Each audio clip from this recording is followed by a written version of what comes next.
Admiral of the Fleet's 5 stars, flying above the Pacific Naval Headquarters at Guam, are ready to follow Admiral Nimitz, left, about to set out for the conquest of Okinawa. Coming aboard the flagship of Task Force 58 is Admiral Mitcher, scourge of the enemy in waters about Japan.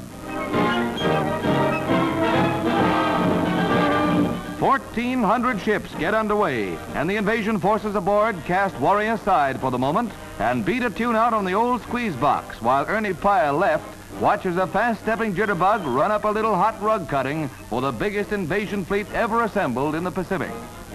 And if you're going to visit a foreign country, you've got to have native dough.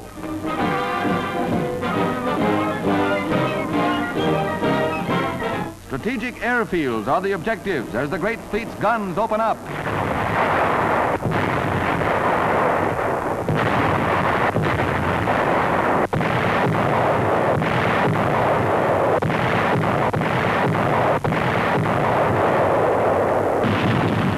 Terrific rocket barrages level shore defenses.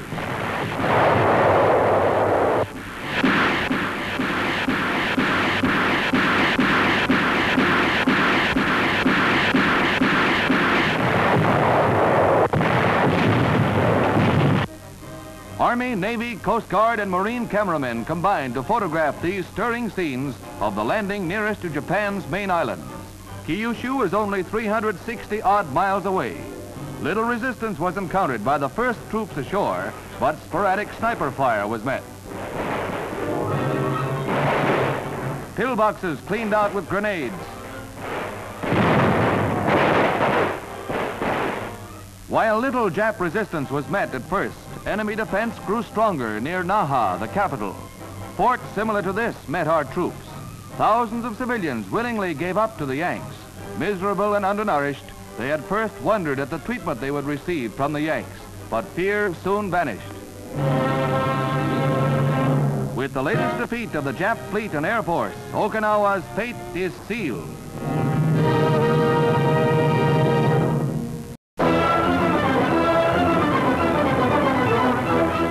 The RAF dropped 30,000 pounds of bombs on Mandalay during the final assault, which drove the Japs from that storied city.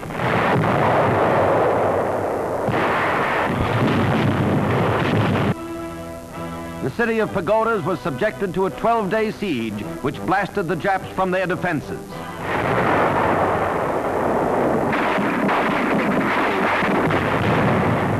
The Japs used temples as strong points. In the taking of Mandalay, British and Indian troops cut the Burma Peninsula in two, isolating Japs to the south.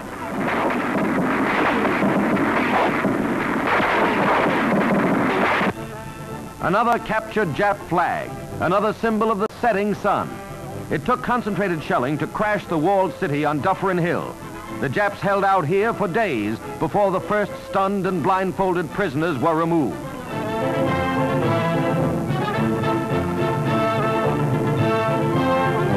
So sorry, please. You bet they are. The Union Jack rises over Mandalay after almost 3 years of Jap occupation. Another step toward the crushing of Japan.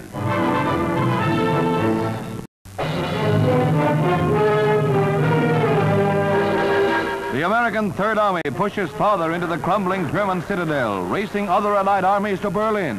Tanks blaze the way.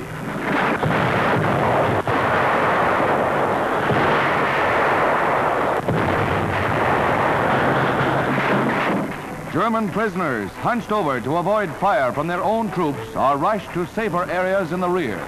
Bag after bag of prisoners have been taken, 1,500 in this group alone. Prisoner of war camps on German soil, but for Germans only. There is no pause for the Third Army as it overruns the Reich. Burning and wrecked Nazi equipment, as well as their dead, litter the road as the armored divisions speed on to engulf a demoralized enemy.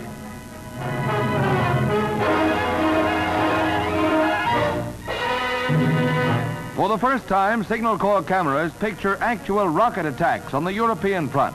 Multi-bank firing units have given valuable support to our artillery. Highly mobile, they're quickly set up and sighted. The weapons are fired from a remote control box. safe from the blasts.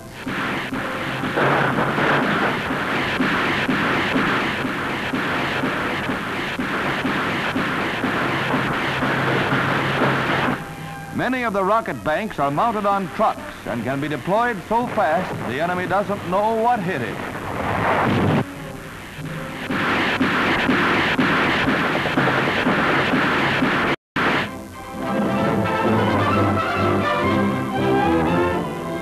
As the San Francisco Security Conference nears, Secretary Stettinius confers with Big Four delegates, including Soviet Ambassador Gromyko, Lord Halifax of Great Britain, and Dr. Wei, Chinese ambassador. The group engaged in informal preliminary discussions. Assistant Secretary Archibald MacLeish tells why America not only wants peace, but must have peace. Peace has always been the policy of the American people. Peace is now the necessity of the American people. If there is another war, if there is another aggressor, the United States will be the first target of that aggressor's action. We need peace to continue to be ourselves. We need peace to construct the world we Americans have always wanted to construct. When the wounded vets down in Georgia receive golf instruction from Lord Byron Nelson, everything is copacetic until they try it themselves.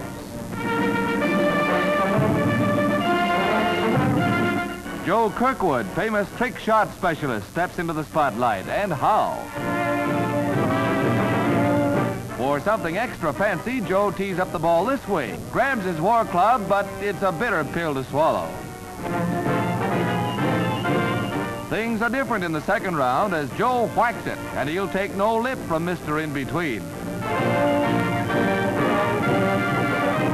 But for the Grand Slam, Joe winds up the shenanigans. It may not be golf, but it's very far from it.